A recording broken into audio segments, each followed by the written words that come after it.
Inilah setiap pernyataan hati kami kepadamu ya Tuhan Allah yang Kudus.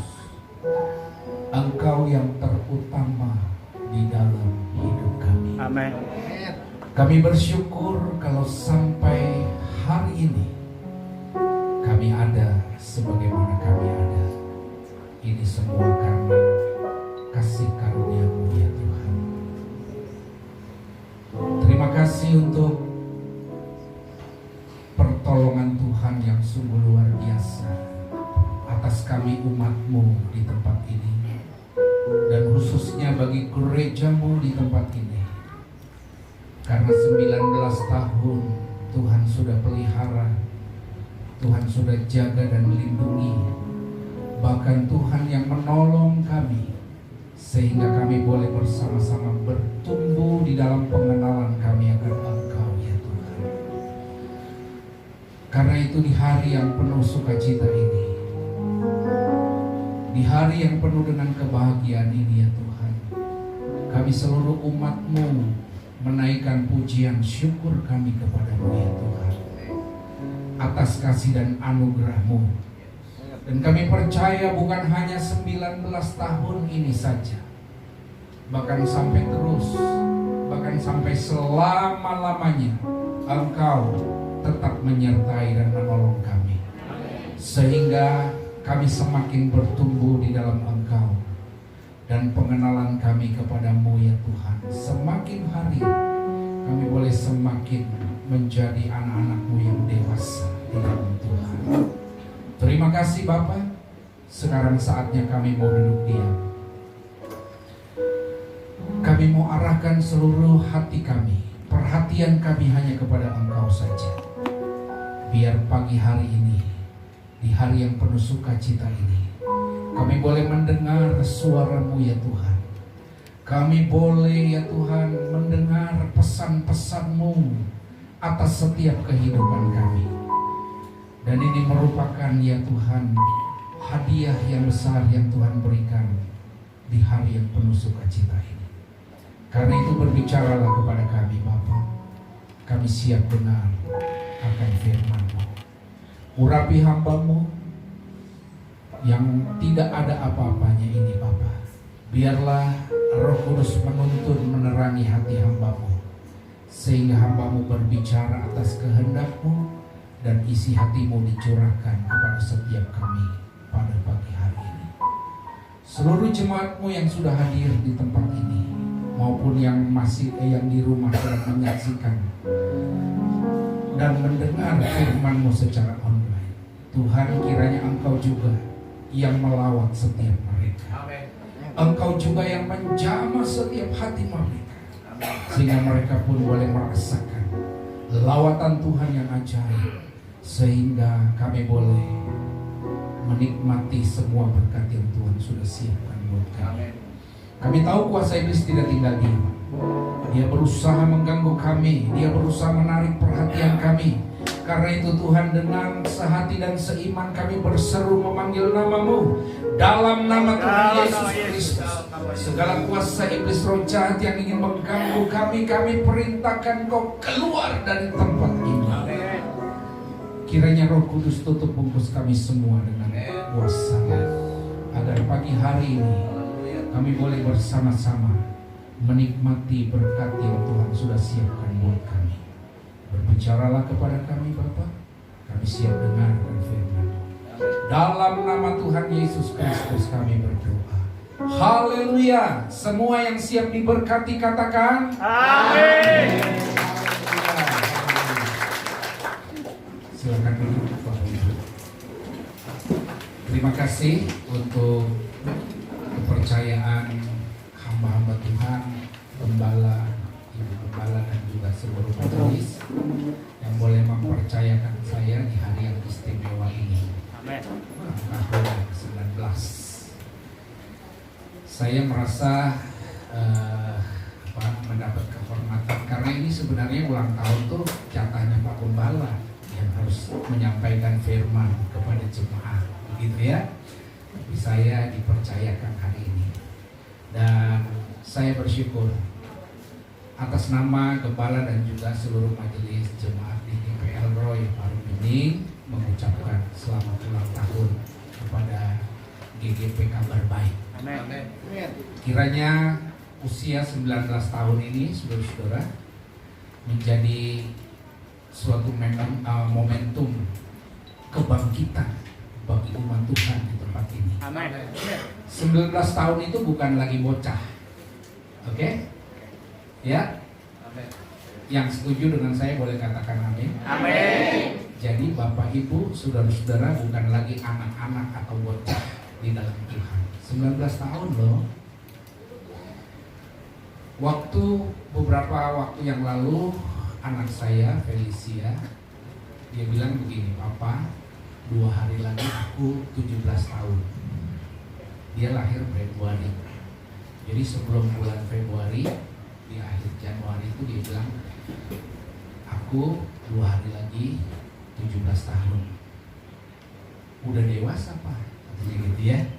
"Aku mau bikin KTP," begitu. Saudara-saudara, akhirnya hari itu saya antar dia bikin KTP. Dan setelah dia punya KTP, dia bilang begini, "Pak, nih aku udah dewasa 17 tahun." Ya, saudara-saudara, tapi kelakuannya, walaupun dia bilang udah dewasa, udah 17 tahun, masih kayak bocah. Begitu. Ya, saudara-saudara, 19 tahun itu kalau dalam undang-undang pernikahan di negara kita ini, 19 tahun itu sudah dikategorikan dewasa, bukan anak-anak, sehingga bisa kelangsungan pernikahan buat perempuan. Tapi ada juga yang laki-laki belum 17 tahun juga udah minta dikawinin. Itu namanya nah, saudara-saudara, ikut rasa bersyukur ini karena GGPL Roy juga usianya itu Betty dengan GGP Kabar Baik, beda tipis, dan diresmikan atau ditabiskan sebagai jemaat pun itu pada bulan Juni. Tanggalnya tanggal berapa? Nanti saya kasih tahu. Tapi yang pasti, saudara-saudara, umurnya ya mungkin nggak beda jauh. Itu di tahun 2000 maksud saya, tahun 2000 kita diresmikan sebagai jemaat pada bulan Juni. Nah, saudara-saudara, usia 19 tahun, biarlah ini menjadi suatu momentum bagi setiap kita, khususnya GGP Kabar Baik. Karena dengan merayakan, mengucap syukur atas 19 tahun pertolongan Tuhan, perlindungan Tuhan, penyertaan Tuhan atas umatnya dan gerejanya, ini saudara-saudara merupakan satu hal yang Tuhan sedang ingatkan kita. Nah, karena itu hari ini di dalam kebahagiaan kita bersama ini, firman Tuhan temanya masih tetap sama. Ketika saudara mengadakan KKR 10 malam di tempat ini, ya, yaitu hidup dalam pimpinan Roh Kudus. Tapi saya mau supaya tema ini, saudara, saya mau sampaikan supaya lebih mengena, lebih gampang diingat oleh saudara. Maka hari ini saya mau sampaikan bukan tema yang lain, tapi saya mengambil agak berbeda sedikit. Saya mau sampaikan hari ini yaitu Horas. Apa itu Horas? Apa itu Horas? Horas bah katanya gitu ya. Nggak ada beras makan gabah. Oh, itu pelecehan. Bukan begitu. Saudara-saudara, Horas itu dari kata atau dari huruf H-O-R-A-S. Di dalam Roma pasal 8, coba kita buka. Roma pasal 8. Ya. Nah. Judul perikop firman Tuhan hari ini pun adalah Roma pasal 8, saudara-saudara, hidup oleh roh. Jadi saya bukan bermaksud menambahi firman Tuhan ini, saya tambah A dan S. Jadi horas artinya hidup oleh roh Allah saja. Amin. Horas. Nah, saudara-saudara, apa sih? Bisa nggak kita hidup dalam pimpinan Roh Kudus atau kita horas, hidup oleh roh Allah saja? Mari kita baca dulu ya. Roma pasal 8. Tidak seluruh ayat ini kita baca, satu perikop. Karena satu perikop ini ada 17 ayat, jadi saya hanya akan membaca ayat yang pertama sampai dengan ayat yang ke-6. Sudah dapat semua Bapak Ibu? Amin. Amin. Perhatikan, simak di Alkitabnya, simak di Alkitab yang di handphone. Kalau nggak bawa Alkitab, Keluaran Lembaga Alkitab Indonesia, lihat di handphone. Lalu mari kita bangkit berdiri, kita bersama-sama membaca ayat ini. Saya baca ayat pertama, Bapak Ibu ayat kedua, demikian bergantian sampai dengan ayat yang ke-6. Hidup oleh roh. Demikianlah sekarang tidak ada penghukuman bagi mereka yang ada di dalam Kristus Yesus. Roh yang memberi hidup telah memerdekakan kamu dalam Kristus dan bukan dosa dan hukum maut.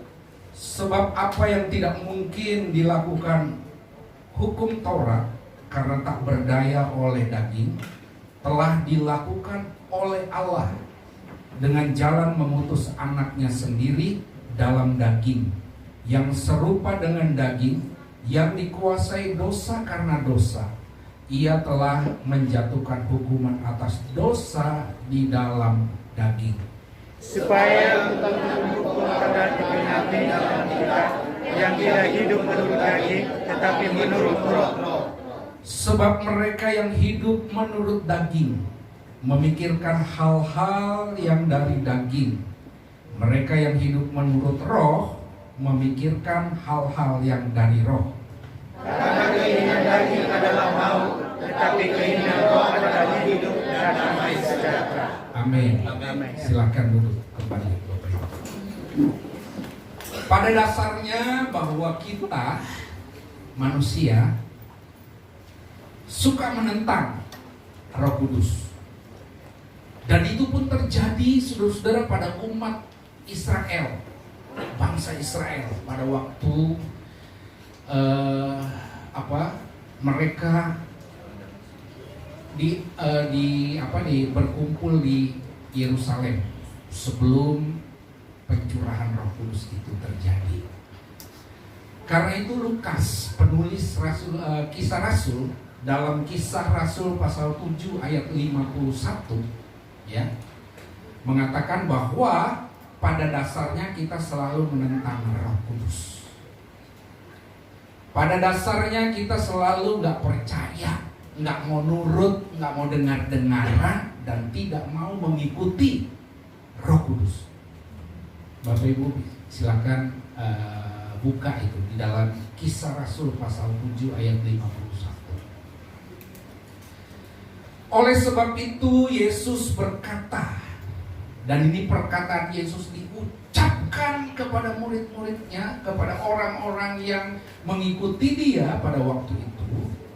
Yesus berkata, tidak ada seorang pun yang datang kepadaku jikalau ia tidak ditarik oleh Bapakku. Yohanes pasal 6 ayat 44. Jadi tidak ada seorang pun yang datang kepada Bapa Tidak ada seorang pun yang bisa percaya kepada Yesus. Tidak ada seorang pun yang mau mendengar dan menuruti Yesus apabila mereka tidak ditarik oleh Bapa. Jadi kalau hari ini saudara bisa percaya, bisa menuruti dan bisa mengikuti apa yang Roh Kudus mau dalam hidupmu, itu oleh karena kasih karunia Bapa kepada kita. Amin. Bukan karena saya percaya Yesus tuh karena saya ketemu dengan Yesus sendiri gitu.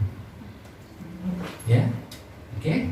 Sampai di sini saudara-saudara, kita semakin mendapat gambaran yang jelas bagaimana nanti sebenarnya gambaran yang pasti, yang jelas hidup dipimpin oleh Roh Allah, Roh Kudus. Lalu kemudian saudara-saudara, oleh karena semua ditarik oleh Bapa, sehingga banyak orang percaya, banyak orang mau mendengar dan mengikuti Yesus. Saudara-saudara, karena Yesus memang meminta jaminan, kepastian. Yesus memohon kepada Bapa supaya apa? Di dalam Yohanes pasal 14 ayat 16 dan 17, kalau Bapak Ibu baca di situ dikatakan sebelum Yesus naik ke surga. Ya. Sebelum Yesus naik ke surga, dia sudah berpesan, dia sudah sampaikan kepada setiap orang yang percaya pada waktu itu. Dan saudara-saudara, kemudian Yesus berkata, Yesus akan minta kepada Bapa. Ya. Yesus akan minta kepada Bapa. Jadi pertama tadi Yesus katakan tidak ada seorang pun yang datang kepada Bapa kalau tidak ditarik. Ya. Nah, untuk menjamin kepastian akan hal ini, maka Yesus berkata, Aku akan minta kepada Bapa, dan Ia, Bapa, akan memberikan kepadamu seorang penolong yang lain. Siapa seorang penolong yang lain itu? Roh Kudus.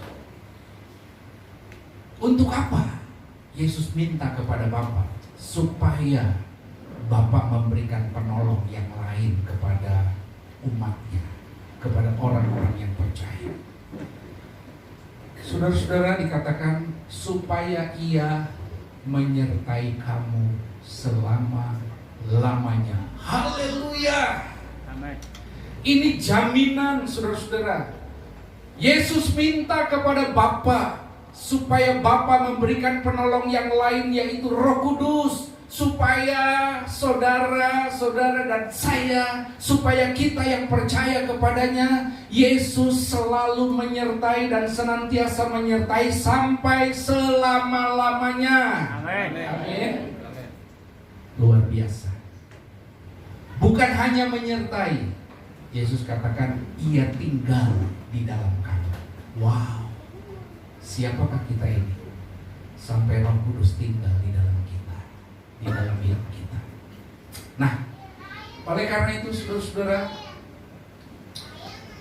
di dalam Galatia pasal 5 ayat 16, Rasul Paulus berkata begini, maksudku hiduplah oleh Roh, maka kamu tidak akan dikuasai lagi oleh daging.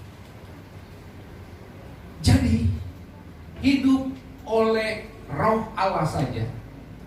Orang yang horas, orang yang hidupnya dipimpin oleh Roh Allah saja, saudara-saudara, kayak apa itu? Gambarannya bagaimana? Nah, saya kasih contoh yang sederhana. Bukan bermaksud untuk ngerjain, tapi ini sebagai contoh. Nanti kita akan bersama-sama ya membahas hal ini. Nah, contohnya begini saudaraku, seperti apa gambaran orang yang hidup dalam Roh Kudus? Seperti apa orang yang horas? Panas sob? Coba tolong berdiri. Ini Bapak Gembala loh. Saya bilang suruh berdiri, dia berdiri. Pak Iwan, coba pindah duduk, bergeser ke sebelah sana.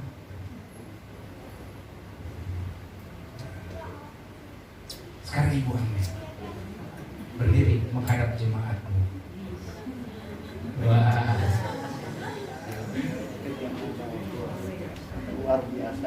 luar biasa ya. Pak Ano menghadap ke sana, Pak. Berdiri menghadap ke sana. Luar biasa. Nah, udah selesai.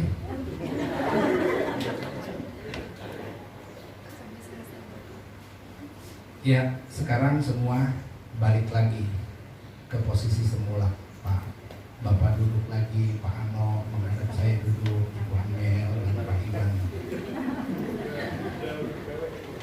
Saudara-saudara, ini hal yang sederhana.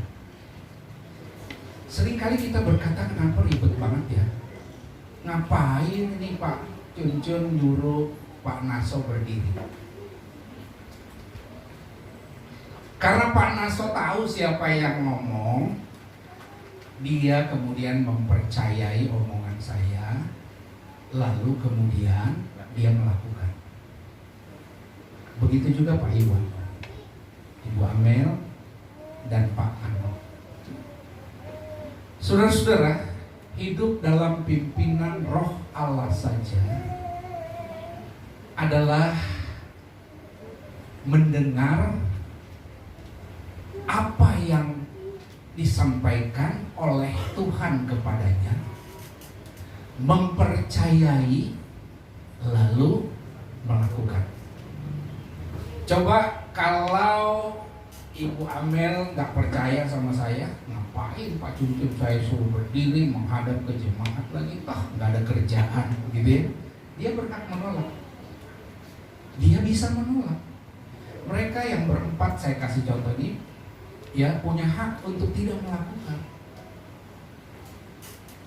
Tapi karena mereka berempat ini, ya percaya apa yang dia dengar dan melakukannya, walaupun nggak tahu maksudnya apa. Karena saudara-saudara, untuk kita percaya dan melakukan apa yang Tuhan mau, nggak harus kita mengerti dulu.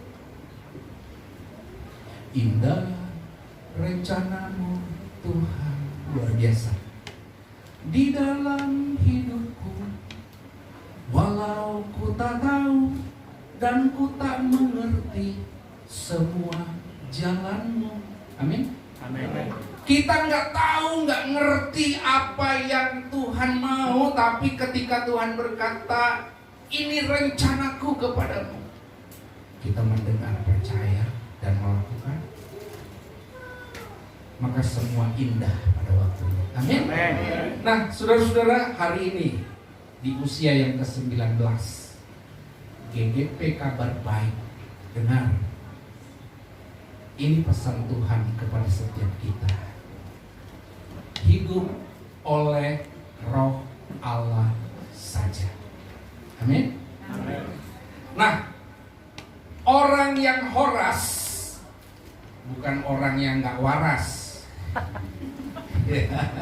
Ya, orang yang horas hidup oleh Roh Allah saja, itu ciri-cirinya bisa kelihatan. Karena hidup oleh Roh ini bukan berarti kemudian tidak nampak dengan mata. Tidak bisa dilihat, tidak bisa orang lain melihat itu. Enggak, saudara. Hidup oleh Roh Allah saja itu terlihat, nampak dengan mata, kasat mata, ya. Karena itu saudara-saudara, saya mau kasih contoh, ya, atau saya mau memberikan ciri yang harus nyata dalam setiap orang yang horas, hidup oleh Roh Allah saja. Di dalam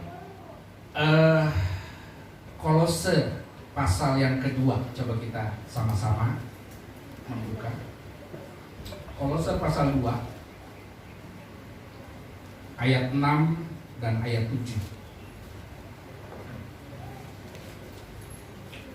Kolose pasal 2 ayat 6 dan ayat 7. Firman Allah berkata, kamu telah menerima Kristus Yesus Tuhan kita. Karena itu hendaklah hidupmu tetap di dalam Dia. Hendaklah kamu berakar di dalam Dia, dan hendaklah kamu berakar di dalam Dia dan dibangun di atas Dia. Hendaklah kamu bertambah teguh dalam iman yang telah diajarkan kepadamu, dan hendaklah hatimu melimpah dengan syukur. Ini ciri-cirinya, saudara-saudara, orang yang horas, tetap di dalam Dia, setia di dalam Tuhan. Orang yang tidak setia, orang yang tidak mau tetap di dalam Yesus Kristus, tidak akan bisa bertumbuh. Saya suka tanaman. Saya tanam tomat. Benih yang saya tanam sudah mulai tumbuh, lalu sudah mulai besar, sudah mulai bercabang, ya, sudah mulai kelihatan bahwa pohon tomat ini tumbuh. Kemudian saya melihat, ini tomat kayaknya harus dipindahkan ke tempat yang lebih besar lagi. Saya cabut, saya pindahin ke tempat yang lain, ke pot yang lebih besar. Saudara-saudara, pohon tomat ini kemudian bertumbuh lagi, mulai kelihatan segar lagi, mulai nampak pertumbuhannya, kelihatan, ya. Nggak lama kemudian saya berkata, ini tempatnya nggak bagus nih, saya pindahin deh ke tempat yang lebih bagus. Saya cabut lagi, saya pindahin lagi. Saudara-saudara, beberapa kali saya lakukan itu. Pohon yang sudah mulai bertumbuh dicabut, dipindahin, dicabut lagi, dipindahin lagi. Akhirnya bukannya bertumbuh, mulai layu, mulai kering, akhirnya mati. Saudara-saudara, iman percaya kita kepada Tuhan Yesus, memang Tuhan Yesus memberikan jaminan. Aku akan minta kepada Bapa supaya Bapa memberikan penolong yang lain kepadaku, supaya Ia menyertai kamu selama-lamanya dan Ia tinggal di dalam kamu. Tetapi saudara-saudara, kita juga harus bersama-sama, ya, untuk membangun, untuk tumbuh. Dan supaya tumbuh, maka di dalam kitab Kolose ini dikatakan syaratnya yang pertama adalah apa, saudara-saudara? Kamu telah menerima Kristus Yesus Tuhan kita, karena itu hendaklah hidupmu tetap di dalam Dia. Kata tetap di dalam Dia ini adalah satu keputusan yang harus kita ambil. Saudara boleh menerima Tuhan kemudian hidup lagi ke dalam hidup yang lama, itu hak saudara. Seperti tadi contoh yang saya sampaikan, mereka ini bisa menolak apa yang saya minta. Mereka ini bisa tidak melakukan apa yang saya minta. Tapi karena mereka berkomitmen, mereka mengambil keputusan, saya mau melakukan itu, walaupun perintahnya aneh, begitu, mereka lakukan. Nah, saudara-saudara, tetap di dalam Dia. Ini berbicara bagaimana saudara, ya, tertanam di gereja lokal. Untuk bisa tertanam di dalam gereja lokal, pertama-tama itu harus ada cinta, mencintai gereja. Kalau orang lagi jatuh cinta, ya, halo Bapak Ibu pernah jatuh cinta ya? Pernah ya? Bapak kalau nggak pernah jatuh cinta nggak akan berpasangan, gitu, ya. Jadi saudara-saudara, kalau orang lagi jatuh cinta tuh wah luar biasa. Orang yang jatuh cinta menghadapi halangan, rintangan apapun dengan berani, dengan tegas dia berkata, gunung pun akan kudaki, lautan akan kuseberangi. Padahal nggak bisa berenang. Lautan mau diseberangi, dahsyat luar biasa. Ya, kalau orang lagi jatuh cinta, saudara-saudara itu, waduh, semua indah, ya, semuanya kelihatan indah dan bagus banget, gitu. Itu orang jatuh cinta. Jadi saudara-saudara, perasaan atau jatuh cinta ini harus terus-menerus kita hidupkan dalam hidup kita. Dan itu adalah orang yang horas, cinta kepada Tuhan. Amin. Amin. Saudara cinta kepada gerejamu? Amin. Wow, luar biasa. Ya, mari cinta kepada gereja itu bukan hanya sekedar GGP kabar baik, aku cinta kepadamu, I love you, muah, muah, muah, muah. Bukan cuma gitu, saudaraku, ya. Cinta kepada gereja Tuhan, cinta kepada gereja lokalmu, ini adalah berbicara bagaimana engkau tetap di dalam Dia. Ada beberapa jemaat saya awalnya GKC gerejanya. Saudara tahu GKC? Ini bukan sinode baru, tapi ini adalah gereja buatan saya sendiri. Istilah yang saya pakai, gereja keliling Ciputat.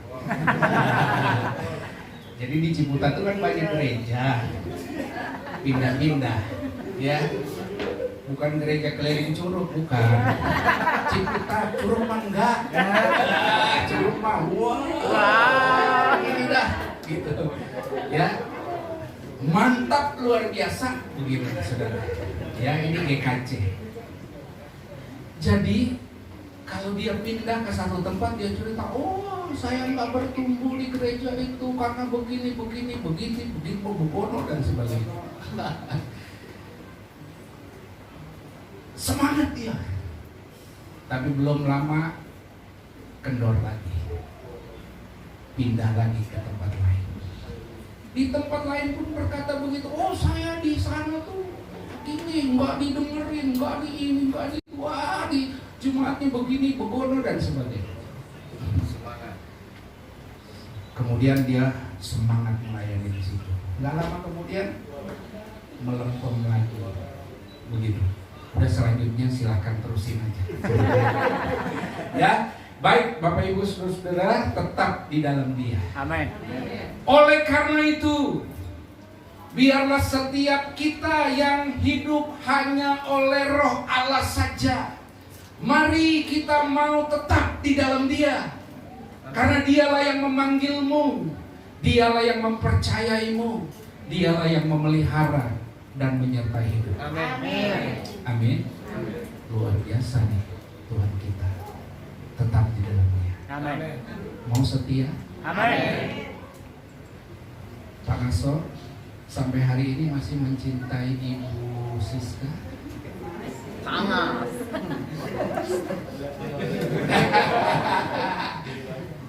Kalau nggak cinta lagi, udah Suruh pulang.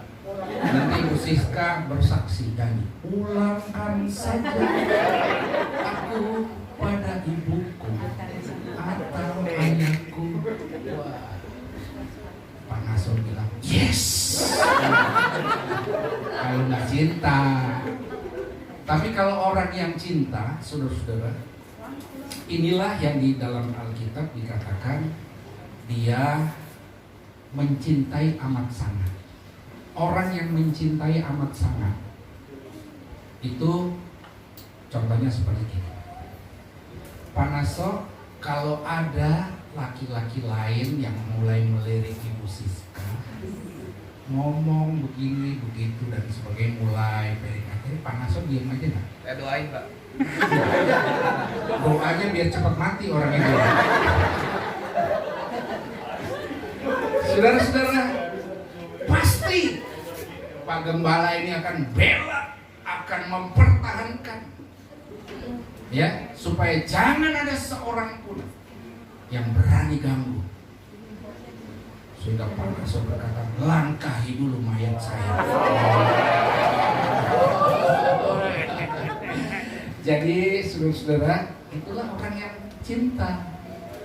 Tapi kalau orang nggak cinta, ya udah dia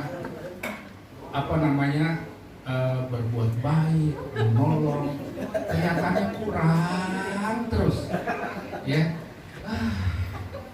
Dia lagi, begini lagi, begitu lagi, ya. Memang rumput di tetangga itu kelihatan lebih segar, gitu ya, daripada yang di rumah. Saudara-saudara, orang yang sudah tidak cinta, orang yang sudah tidak setia, itu akan mudah tinggalkan. Nah, karena itu Tuhan sangat concern akan hal ini. Dia berkata lewat firman-Nya, kamu yang telah menerima Kristus Yesus Tuhan kita, karena itu hendaklah hidupmu tetap di dalam Dia. Amin. Yang kedua, hendaklah kamu berakar di dalam Dia. Saudaraku, ini berakar adalah proses. Pohon yang berakar kelihatan nggak? Enggak ya. Tapi sekarang ada teknologi pertanian yang namanya hidroponik di air. Jadi waktu akarnya keluar bisa kelihatan. Tapi itu nggak semua orang bisa melakukan itu.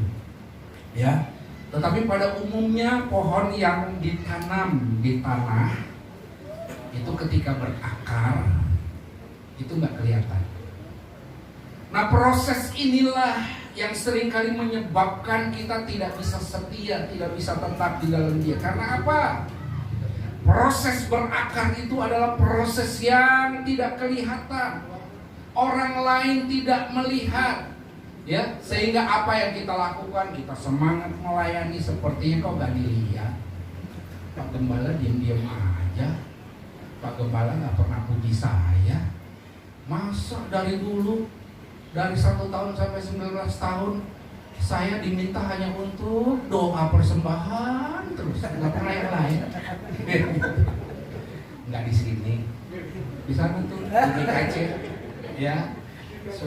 Saudara-saudara, jadi proses berakar ini adalah di mana kita bersama-sama, ya, bertumbuh. Bertumbuh itu dimulai dari berakar yang gak kelihatan. Kalau saudara melayani, kalau saudara bekerja dengan baik, tetapi tujuannya hanya untuk dilihat orang lain, dipuji, suatu saat kecewa. Pasti kecewa. Dan kalau sudah kecewa, maka dia masuk GKC, keliling Ciputat. Ada di sini yang suka keliling Curug? Enggak ya? Enggak ya? Ntar saya diomelin. Nah, saudara-saudara, mari kita melihat ini, berakar. Pohon itu ditentukan dari akarnya. Kalau akarnya baik, akarnya sehat, maka pertumbuhannya juga akan baik dan sehat. Amin. Apa yang dimaksud dengan berakar? Saudara-saudara, berakar itu adalah bagaimana saudara mengikuti semua kegiatan-kegiatan yang dilakukan oleh gereja ini. Itu bagian di mana akar-akar imanmu, akar-akar pertumbuhan imanmu sedang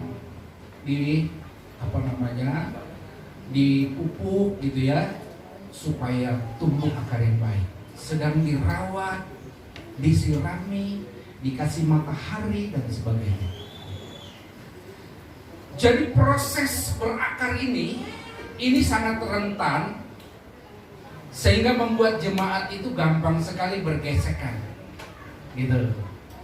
Itu dialami, dan kami juga GDPL Roy mengalami itu. Kalau sudah terjadi gesekan, nah kesetiaannya mulai luntur. Saudaraku, saya sampaikan ini secara sederhana, pelan-pelan, supaya kita bisa menangkap. Saya mau sampaikan khotbah hari ini 2 jam.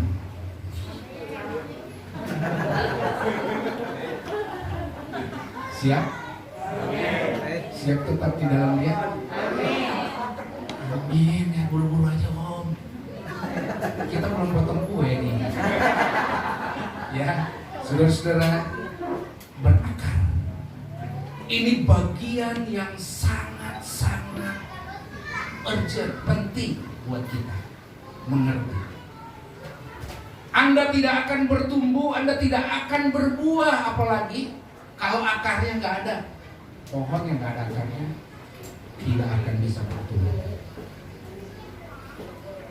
Di mana saudara berakar? Di persekutuan, di gereja ini, di rumah Tuhan ini. Itu bagian dari bagaimana proses berakar itu sedang terjadi. Orang lain mungkin nggak lihat. Orang lain mungkin tidak bisa memberikan pujian dan sebagainya. Saudara yang mendoakan gembalamu, orang lain nggak tahu kalau saudara mendoakan, tapi Tuhan tahu. Amin. Ini juga bagian dari proses akar yang sedang keluar untuk pertumbuhan. Saudara yang menopang kebutuhan pelayanan di tempat ini dengan sukacita, dengan semangat saudara lakukan itu, mungkin orang lain nggak tahu, tapi Tuhan tahu. Amin. Saudara yang mempersiapkan diri dengan baik untuk melayani, kan orang lain nggak tahu. Yang mereka lihat hanya ketika tampil di sini. Persiapannya bagaimana saudara berdoa, bagaimana saudara seperti tadi kesaksian anak-anak muda menahan emosinya, begitu ya. Itu proses, saudara-saudara, supaya akar itu bisa keluar, akar itu bisa terus masuk ke dalam tanah dan menyerap energi yang dibutuhkan, menyerap semua yang dibutuhkan untuk bisa bertumbuh pohon. Karena itu firman Allah katakan, hendaklah kamu berakar di dalam Dia. Kata di dalam Dia ini adalah kepastian bahwa saudara harus bertumbuh dalam pimpinan Roh Allah saja. Ya, berakar kepada kebenaran Yesus Kristus, bukan akar pahit. Ya. Sebab hati-hati, kalau saudara nggak tumbuh akar yang benar, maka akan tumbuh akar pahit. Firman Tuhan katakan, kalau sudah tumbuh akar yang pahit, maka akan terjadi apa? Perpecahan, sakit hati, saling menciderai, saling menjatuhkan dan sebagainya. Itu akar pahit. Ada di sini yang akar pahit? Enggak ya? Banyak. Wow. Karena saya dengar itu, katanya banyak. Saya nggak tahu deh. Akar pahit, saudara, bahaya.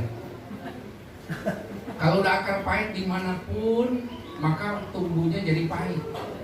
Pahit. Gua pahit dan lagi. Dia lagi. Begitu saudara, nggak mendukung. Berakar adalah saudara-saudara di mana kita mau supaya bersama-sama keluar akarnya, sehingga batang mulai bertumbuh, daunnya mulai keluar, ranting-rantingnya mulai keluar, dan sebagainya. Saudara-saudara, karena itu berakar ini adalah komitmen, keputusan kita semua, bukan karena terpaksa. Ya, saya melayani karena terpaksa, belum ada kerjaan, daripada nganggur ya udah disuruh ikut melayani, saya mau deh Pak Gembala. Begitu dapat kerjaan kayak kapal selam, hilang. Saudara tahu Kristen kapal selam itu begitu, keluarnya pada waktu Natal. Bergairah sekali, semangat. Biarlah rohmu menyala-nyala dan melayani Tuhan. Amin. Wow, luar biasa. Tapi setelah Natal tenggelam lagi. Gak peduli. Nanti nongol-nongol lagi Paskah. Paskah. Wah, semangat lagi. Setelah Paskah, apa saudara? Tenggelam. Bagus sih kalau masih ada nongol lagi nanti di acara Jumat Agung, hari Pentakosta, masih mending lah. Ini nongol lagi Natalan. Di sini nggak ada, di GKC aja, ya. Nah, saudara-saudara, kemudian apa lagi? Di situ dikatakan dibangun di atas Dia. Membangun itu nggak bisa sendiri. Jadi kata dibangun ini artinya saling melengkapi satu sama lain. Bangunan ini dibangun ya karena ada pekerja-pekerja yang bersama-sama saling melengkapi. Gereja ini dibangun, saudara-saudara, itu dibangun bukan karena Bapak Gembala sendiri. Nggak bisa. Kalau Bapak Gembala sendiri yang membangun, wah, kalau kata orang Glodok bisa amsyong. Ya, saudara-saudara, kita perlu bersama-sama membangun. Karena itu tadi, ya, dalam pujiannya ada pesan yang disampaikan. Ayo kita sama-sama mendukung program gereja yang ada. Ini bagian dari dibangun di atas Dia. Oke? Jadi dibangun di atas Dia ini, saudara-saudara, ini artinya bersama-sama membangun. Nah, kalau sudah itu, maka udah dibangun ibarat pohon, sudah ada akarnya, sudah bertumbuh dengan baik. Apakah cukup sampai di situ? Tidak. Yaitu berbuah. Nah, ini dia. Berbuah itu, saudara-saudara, adalah hasil dari proses yang tadi kita lalui. Setia, tetap di dalam Dia, bertumbuh lewat akar dulu. Walaupun gak kelihatan, walaupun gak dipuji, tapi tetap setia. Terus akarnya keluar, terus akarnya makin dalam tertanam. Lalu kemudian batangnya mulai tumbuh, daunnya mulai keluar, ranting-rantingnya mulai kelihatan, pertumbuhannya baik. Tapi tidak cukup sampai di situ. Karena Yesus mau, yang Tuhan mau, orang yang hidup hanya oleh Roh saja, bukan hanya tertanam atau setia di dalam Dia, tidak hanya berakar, dibangun di atas Dia, tapi juga orang yang khoras, hidup oleh Roh Allah saja, maka Tuhan mau berbuah. Buah apa yang kita hasilkan? Saudara-saudara, oleh karena itu, mari, mungkin sekarang Tuhan sudah tumbuhkan akarnya bagi GGP. kabar baik ini. Batangnya mulai tumbuh naik, kemudian ranting-rantingnya mulai keluar, daunnya juga sudah mulai keluar. Saudaraku, terus proses pertumbuhan ini harus terus, jangan berhenti sampai di situ, sampai nanti akhirnya ada buah. Amin. Saudara-saudara, berbuah ini adalah hasil dari proses itu. Kalau saudara tidak setia, tidak tahan dalam proses ini, jangan mimpi mau berbuah. Hidup aja setengah mati. Ya. Coba kalau kita lihat tadi di dalam Roma pasal yang ke-8 yang tadi kita baca itu, saudara-saudara, dikatakan karena keinginan daging, ayat 5, sebab mereka yang hidup menurut daging memikirkan hal-hal yang dari daging. Mereka yang hidup menurut roh memikirkan hal-hal yang dari roh. Karena keinginan daging adalah maut, tetapi keinginan roh adalah hidup dan damai sejahtera. Jadi, saudaraku, di dalam Tuhan Yesus, mari di dalam Dia kita bertumbuh, ya, sebagai satu bangunan. Yuk, kita buka dulu di dalam Efesus pasal yang kedua. Ini ayat firman Tuhan yang sungguh sangat meneguhkan, menguatkan saya, saudara, sebagai kepala jemaat. Efesus pasal yang kedua, ayat 21 dan 22. Nah, sudah dapat? Amin. Efesus pasal yang kedua, ayat 21 dan 22. Firman Allah demikian. Di dalam Dia tumbuh seluruh bangunan. Ya. Di dalam Dia tumbuh seluruh bangunan, rapi, tersusun menjadi bait Allah yang kudus di dalam Tuhan. Di dalam Dia kamu juga turut dibangunkan menjadi tempat kediaman Allah di dalam Roh. Saudara, hidup hanya oleh Roh Kudus saja itu akan membawa kita seperti yang ditulis di dalam Efesus pasal 2 ini. Di dalam Dia kita tumbuh, di dalam Dia tumbuh seluruh bangunan rapi tersusun.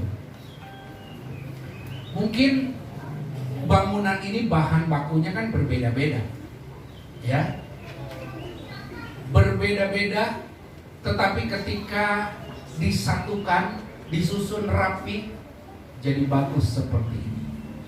Ya, ini batu beneran apa batu palsu? Wallpaper ya.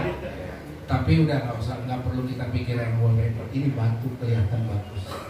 Tuh ada yang kecil, ada yang besar, dipatah-patahin, disusun, akhirnya jadi satu. Mungkin saudara kita juga begitu, berbeda-beda.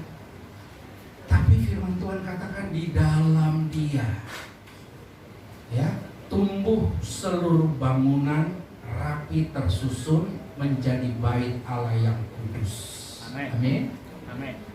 Saudara, kita sedang dibangun, disusun rapi, ya, saling melengkapi satu sama lain sehingga menjadi bangunan, menjadi bait Roh Kudus, hidupmu dan hidupku. Nah, karena itu saudaraku yang kekasih di dalam Tuhan, tertanam, mencintai, tertanam, berakar, kemudian bertumbuh. Ini adalah bagaimana saudara mau hidup oleh Roh Allah saja. Artinya mau mendengar, mau mempercayai, mau melakukan. Kalau itu tidak, maka saudaraku, kita akan hidup dalam daging. Pilihannya dua, hidup oleh Roh Allah saja atau hidup oleh daging. Dan keputusan itu ada di dalam setiap kita masing-masing. Tidak pernah ada paksaan. Jadi hari ini di ulang tahun yang ke-19 GGP Kabar Baik, mari Saudara, bukan hanya cinta kepada gereja lokalmu. Jangan berhenti ketika saudara puas, oh yang penting kan saya cinta gereja saya. Tetapi ini harus dibuktikan. Cinta kepada gerejamu artinya engkau tetap di dalam Dia. Amin. Apapun kekurangan dan kelebihannya. Jangan cari gereja yang sempurna. Kalau orang yang mencari gereja sempurna, makanya mereka masuk di dalam GKC. Keliling cari yang sempurna. Padahal nggak ada gereja yang sempurna. Kesempurnaan gereja itu adalah dari Tuhan dan oleh kita, oleh jemaatnya. Amin. Karena itu saudaraku, cintai gerejamu. Tetap setia, berakar, Amin. bertumbuh di dalam Dia. Dengan segala kegiatan yang ada, dengan segala program yang ada, mari saudara-saudara, jangan lagi kita berkata, biarin dah, biar dia aja, gue mah ngeliatin aja. Nanti kalau udah jatuh baru gue bilang syukurin. Orang yang seperti itu, saya mau katakan segera bertobat. Sebab kalau nggak bertobat, lebih celaka lagi nanti. Gitu. Ya, saudaraku yang kekasih di dalam Tuhan, sekarang waktunya. Mari kita bangkit. 19 tahun bukanlah waktu yang pendek, tapi juga 19 tahun itu bukan waktu yang singkat. Karena itu, apa yang sudah kita berikan buat Tuhan lewat gereja ini? Kita bersama-sama, saudara-saudara, nggak bisa sendiri, ya. Sebab itu, mari biarlah kita hidup hanya oleh Roh Allah saja, ya. Jadi seperti yang Rasul Paulus katakan, maksudku hiduplah oleh Roh, maka kamu tidak akan menuruti keinginan daging. Jadi selagi kita masih terus tidak taat, tidak mau melakukan, tidak mau mendengar, percaya dan melakukan apa yang Roh Kudus katakan di dalam hidup kita, pasti saya katakan hidupmu dipimpin oleh kedagingan. Terakhir, bagaimana orang yang hidup dipimpin oleh kedagingan? Coba saudara buka di dalam Galatia pasal yang kelima, ayat 17 dan seterusnya. Ya, ini kita baca sebagai ayat penutup renungan firman Tuhan ini. Galatia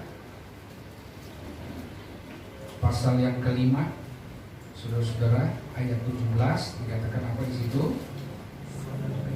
Sebab keinginan daging berlawanan dengan keinginan roh, dan keinginan roh berlawanan dengan keinginan daging, karena keduanya bertentangan, sehingga kamu setiap kali tidak melakukan apa yang dikehendaki. Ya, jadi itu keinginan daging itu bertentangan terus.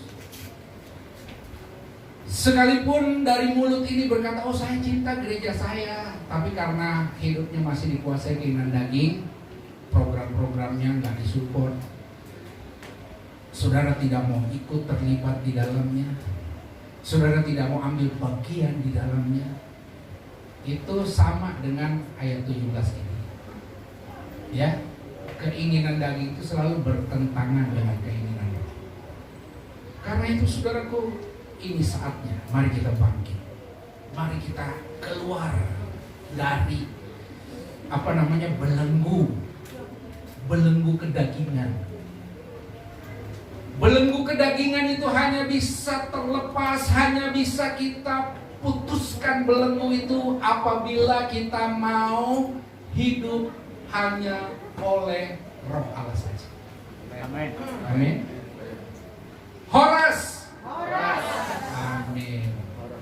Tuhan memberkati. Mari kita tundukkan kepala.